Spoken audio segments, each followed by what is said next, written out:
Jadi bukan berarti juga nyeri itu asam urat ya. Bisa saja itu salah satu gejala premenopause gitu ya. Ngobrol sore bareng Butri. Ngobrol santai bersama warga Kota Bekasi yang kreatif, berprestasi, dan menginspirasi. Assalamualaikum warahmatullahi wabarakatuh. Apa kabar sahabat Putri? Semoga sahabat Putri dalam keadaan sehat walafiat pada sore hari ini. Ngobrol sore kali ini saya akan membahas tentang menopause, di mana menopause adalah gejala hormonal yang akan dialami oleh setiap para wanita. Nah, ngobrol sore ini saya akan ditemani oleh Dr. Inge Satyo Arianto, yaitu seorang dokter dan founder dari Perempuan Sadar Vagina. Apa kabarnya, Dok? Selamat sore. Sehat. Ya. Dok, minta berbagi ilmunya untuk seluruh perempuan, sahabat-sahabat Putri dimanapun berada. Apa sih menopause itu sendiri gitu ya, supaya jangan menjadi cerita yang simpang siur tapi memang jelas dari sumbernya. Oke. Baik, sebelum saya bicara tentang menopause, kita harus bicara dulu tentang premenopause, Putri. Ya. Premenopause itu apa? Premenopause itu adalah suatu kondisi di mana perempuan sudah mulai menuju ke fase menopause. Di fase premenopause ini, nah di sini terjadi kondisi hormonal yang naik turun hormonnya, estrogen, progesteron. Ini bisa dialami oleh setiap perempuan di usia 40 sampai 50 tahun. Setiap manusia, setiap perempuan mengalami masa-masa premenopause ini nggak sama, Putri. Ada yang 5 tahun, ada yang 10 tahun. Kita kepengennya premenopause-nya lama ya, Bu ya. Iya. Kepengennya ya. Banyak yang ditakuti oleh kaum wanita nih. Kita kepengennya premenopause-nya lama, baru menopause. Kenapa? Nanti kita bahas ya, Bu ya, lebih tajam ya. Setelah premenopause, yang tiap orang nggak sama, ada yang 5 tahun, ada yang 10 tahun, selanjutnya baru perempuan masuk ke fase menopause. Fase menopause ini artinya perempuan sudah tidak bisa lagi untuk mengaktifkan organ-organ kewanitaannya, misalnya dalam hal untuk menghasilkan keturunan. Karena pada menopause ini sel telur kita udah mati, namanya mati sel telur istilahnya kalau orang awam bilang gitu ya. Nah, ini ditandai saat menopause itu dengan kita sudah tidak lagi mengalami menstruasi selama 12 bulan betul-betul. Kalau premenopause itu kan masih menstruasi meskipun ngacak, kadang mens, kadang enggak, kadang mens, kadang enggak. Nah, gejalanya tuh apa ya biasanya pada saat kita tahu bahwa kita sedang masuk dalam masa premenopause, itu gejalanya seperti apa biasanya, Dok? Baik. Jadi ini saya jadikan satu saja ya, Bu, karena pada dasarnya gejala premenopause dan menopause itu hampir sama. Bedanya kalau saat premenopause itu memang nggak konsisten, kadang iya, kadang enggak. Sedangkan saat menopause sudah konsisten. Jadi seperti apa gejalanya? Gejalanya antara lain, yang pertama, pada perempuan-perempuan premenopause dan menopause itu siklus menstruasinya nggak teratur. Jadi misalnya sekarang mens, bulan depan nggak mens, 3 bulan lagi baru mens, itu pun kadang mensnya sedikit, kadang banyak, jadi nggak jelas. Karena memang siklus hormonnya nggak teratur yang di premenopause. Kalau menopause sudah mati sama sekali, nggak menstruasi. Yang kedua, pada perempuan-perempuan yang premenopause dan menopause sering terjadi hot flash, itu rasa panas yang dalam tubuh ya? Yes, itu bermula dari leher. Dari leher nanti dia mengarah ke wajah terus ke seluruh badan. Dan ini tiba-tiba, kadang kita di kamar walaupun ada AC tiba-tiba panas aja, dan itu sebentar, nggak lama ya, paling ya setengah jam habis itu hilang. 15 menit habis itu hilang. Enggak setiap saat ya? No. Nggak tiap hari juga. Terus penyebabnya apa lah? Itu dia yang sampai sekarang belum diketahui apa penyebabnya. Disinyalir yang dituduh adalah karena hormon estrogen yang mulai menurun. Yang ketiga, hilangnya nafsu untuk melakukan hubungan seksual. Bahaya nih, bahaya. Itu udah warning sebenarnya. Kenapa ini terjadi? Karena memang pada perempuan premenopause dan menopause kadar hormon estrogen sudah mulai menurun. Sementara keinginan untuk melakukan hubungan seksual itu yang berperan adalah hormon estrogen. Nah, kalau hormon estrogennya nggak ada, Yang keempat, rasa nyeri saat melakukan hubungan seksual. Oh, pada saat premenopause tuh sudah merasakan rasa nyeri pada saat berhubungan? Yes, sudah mulai.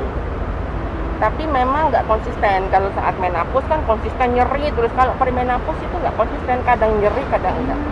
Dia nyeri saat hormon estrogennya menurun. Karena kan memang saat premenopause ini Bu Wiwi, Bu Putri, hormonnya kan naik turun.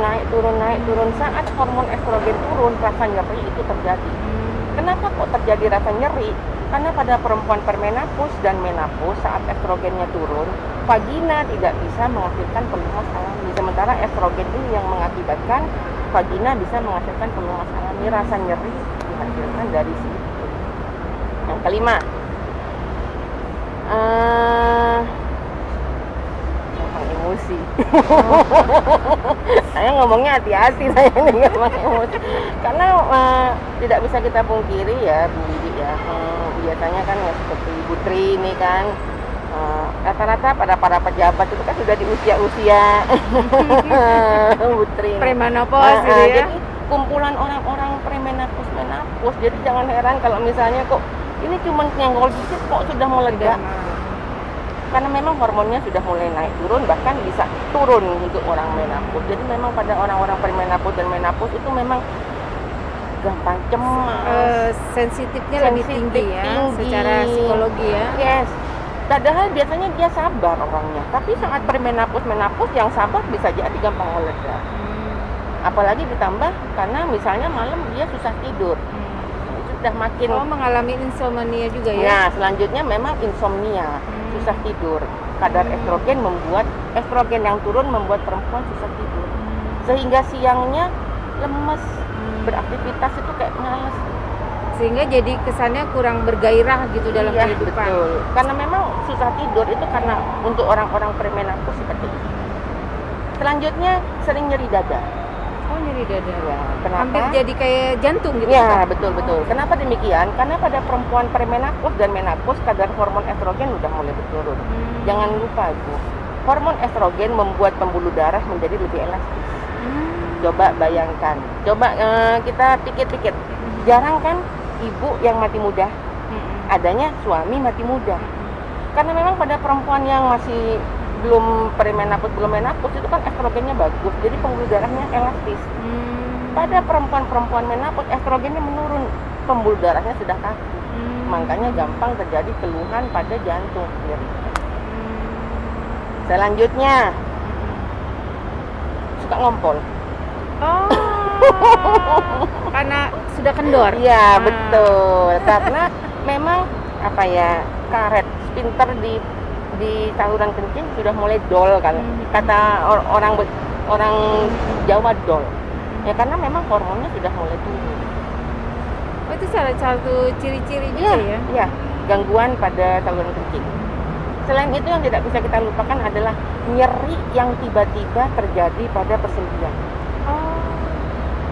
Kenapa? Karena memang pada perempuan menopause lagi-lagi estrogen yang dijadikan ininya. Kenapa? Karena pada perempuan menopause estrogen turun sehingga gampang osteoporosis.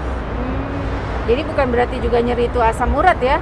Bisa saja itu salah satu gejala premenopause gitu ya. Kalau saat premenopause itu Bu, gejala-gejala tadi keluar saat estrogennya turun. Tapi saat estrogen ini normal, kita nggak ada. Nggak mengalami. Tapi kalau pada perempuan menopause memang ya sudah begitu. Karena memang sudah nggak ada estrogennya. Itu yang bisa kita bagikan pada itu. Nah, sekarang gimana sih Dok persiapan kita ketika kita tahu sudah memasuki masa premenopause gitu ya, untuk menghadapi jangan sampai pada saat kita sudah menopause kita banyak hal yang tidak kita ketahui. Nah, ini bisa kita bagikan pada seluruh perempuan atau ibu-ibu dimanapun berada. Bagaimana cara menangani yang tadi itu ya Bu? Oke. Baik, cara menanganinya hal-hal yang seperti tadi. Yang pertama, saat siklus menstruasi nggak teratur pada perempuan premenopause itu masih bisa kita kerjakan, yaitu biasanya dokter memberikan obat terapi. Oh gitu. Terapi hormon. Nah, tapi ya memang harus kita pikir juga, terapi hormon juga nggak bagus juga ya, Sobat TSB. Terapi hormon juga nggak bagus. Nah, Jadi memang ya mau nggak mau, suka nggak suka, untuk siklus menstruasi yang tidak teratur ini ya kita pelan-pelan harus belajar menerima kenyataan bahwa ya ke depan siklus menstruasi obat KB itu harus kita lepas. Tapi obat KB ini harus di bawah pengawasan dokter karena hormon juga berbahaya untuk kesehatan. Yang kedua, rasa nyeri saat melakukan hubungan seksual, gimana caranya ya biar gak nyeri pada perempuan perimenopause dan perempuan menopause? Pakai pelumas. Pengen tahu lebih dekat, pengen tahu lebih dalam lagi, lihat di Instagram Mukot dan saya bagikan. Gitu. Masalah vagina ya. Selain itu, bagaimana caranya agar kita tidak gampang emosi? Caranya ya Sobat PSP memang mau tidak mau, suka tidak suka harus mempunyai kesadaran yang tinggi bahwa iya, begitu mau meledak, saya perimenopause, saya menopause. Istighfar, lebih baik hindari dulu orang, hindari orang banyak. Jadi kita harus sadar mencari solusi menghindari dari masalah yang membuat kita emosi. Iya, ya. paling tidak kita menjauh lah, kita paling tidak gitu. Kalau begitu mau meledak, oh iya ya, ini kumpulan orang perimenopause semua ini. Terus oh iya, ada lagi tadi satu ibu yang tidak saya bagikan. Pada perempuan-perempuan perimenopause, kulit dan rambutnya sudah mulai rapuh. Oh, rontok ya? Ya, flek juga. Makanya bagaimana cara menanganinya, Sobat PSP? Bisa konsul ke dokter kulit. Sobat PSP, memang itu mau nggak mau, suka nggak suka, memang ya harus konsul. Selain itu, bagaimana caranya agar kita nggak gampang nyeri dada? Mau tidak mau, suka tidak suka, kurangi makanan yang berkolesterol. Rajin olahraga, mau nggak mau, suka nggak suka. Berarti makanan-makanan sehat lah ya. Betul. Mulai sadar bahwa yang sehat itu dibutuhkan pada saat masa-masa sudah menjelang menopause. Karena banyak kan mitos-mitos nih yang beredar, katanya kalau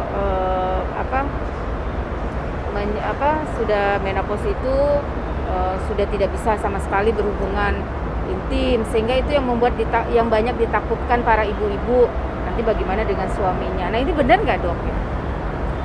Jadi begini, kalau masalah pada perempuan menopause nggak bisa lagi melakukan hubungan intim karena katanya nyeri, karena katanya dan lain-lain, itu sebetulnya kalau kita mau melihat dari kondisi fisik ya memang iya, tapi itu tidak sepenuhnya betul.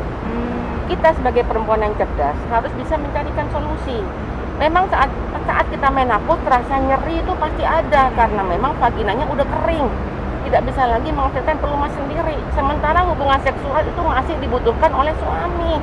Oke, kita tidak, tapi suami bagaimana caranya? Ya mau nggak mau kita harus pakai pelumas dari luar, Bu. Tentunya yang aman, nyaman, dan praktis. Di Instagram Perempuan Sehat Vagina sudah kita bagi loh, Bu. Dibagikan tuh. Pelumas yang aman, nyaman, dan tentunya praktis. Yang kedua, kenapa kok saat menopause itu hubungan intim kok kayaknya udah nggak banget? Karena memang pada saat menopause itu rasa nikmat sulit didapatkan. Kok bisa? Karena pada perempuan menopause otot dinding vagina sudah kendor, jonjot kolagen, tonjolan kolagen sudah kempes karena memang kolagennya udah nggak ada. Jadi kita mau nggak mau, suka nggak suka, kalau pengen nikmat, kita nikmat, suami nikmat, mau nggak mau, suka nggak suka, harus cari solusinya. Gimana solusinya? Instagram. Berarti sebetulnya keinginan untuk berhubungan seksual itu juga harus ditimbulkan dari diri kita sendiri ya. Itu karena juga. Secara hormonal itu sudah tidak mendukung gitu ya.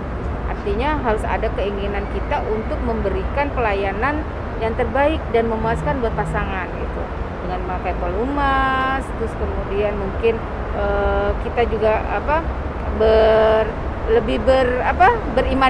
berimajinasi sendiri sehingga membangkitkan rasa keinginan untuk berhubungan itu ya. Karena tetap yang namanya laki-laki butuh itu penyaluran seksualnya ya.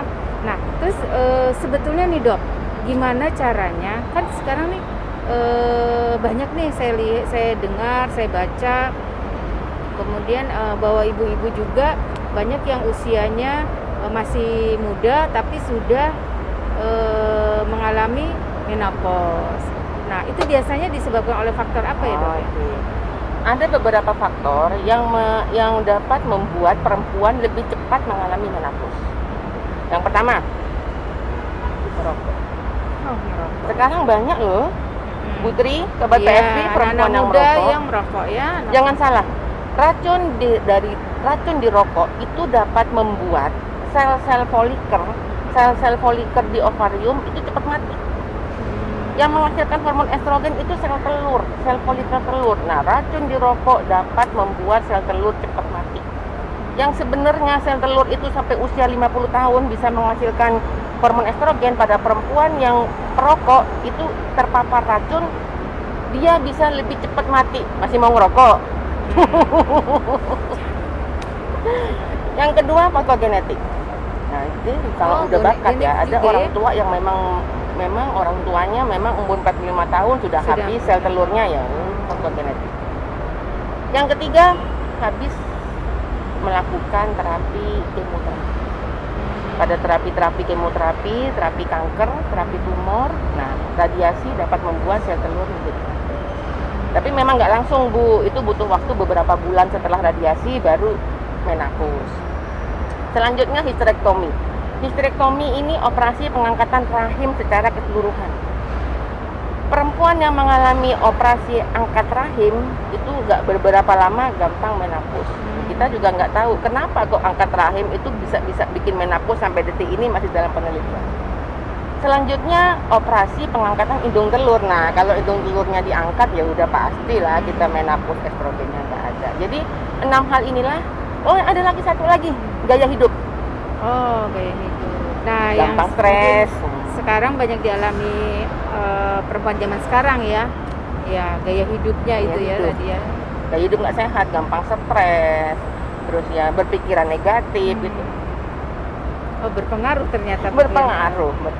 Jadi 6 tadi itu, Ibu, yang membuat perempuan mudah lebih cepat mengalami menopause. Nah, sekarang dari solusi-solusi yang dokter berikan tadi, ketika memang sudah mengalami menopause, ada tips nggak, Dok? Menurut dokter yang bisa membuat dia semakin kuat dan bertahan dalam kondisi menopause, namun hubungan dengan lingkungan, dengan suami, dengan masyarakat gitu ya, dengan keluarga besar itu tetap terjalin dengan harmonis. Ini kok kebalik ya? Kayaknya tempo hari Ibu Tri deh yang ngajarin saya. Malah Ibu Tri membagikan ke Sobat PSV di Biograd loh. Kok sekarang Bu Tri nanya sama saya? Ini kan ajarannya Bu Tri. Ingat nggak Bu Tri? Jangan lupa bahagia.